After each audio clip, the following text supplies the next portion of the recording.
concerne les conditions d'organisation du référendum en République démocratique du Congo à l'Assemblée nationale par une grande majorité. Ça faisait 346 sur les 351 députés présents dans la salle. Donc il s'agit d'un grand jour.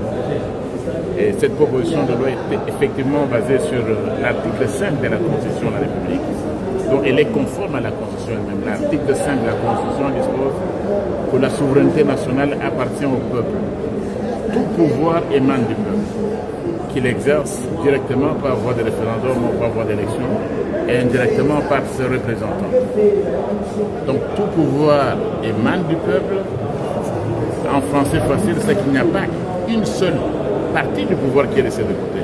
Tout pouvoir appartient au peuple congolais et aucune fraction, aucun individu, aucune formation politique, aucun regroupement politique, aucune coalition, quel que soit son nom, aucun individu ne peut s'attribuer le pouvoir de parler au nom du peuple congolais. Donc voilà ce que les députés nationaux de la République démocratique du Congo viennent d'adopter ce jour. Vous avez vu l'opposition sortir, mais je dois avouer, comme président de la commission politique administrative et juridique de l'Assemblée nationale, en pleine commission, l'opposition était bien présente.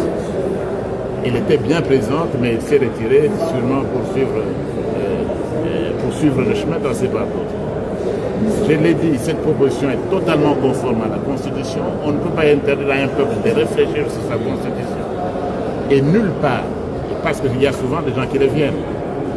J'ai toujours dit et je répète, la Constitution actuelle est l'une des meilleures comparée à la loi fondamentale. Et je maintiens parce qu'il y a des gens qui pensent que le pauvre Mbata a changé d'avis. Mais attention, je n'ai jamais dit qu'elle est parfaite. Aucune constitution au monde n'est parfaite.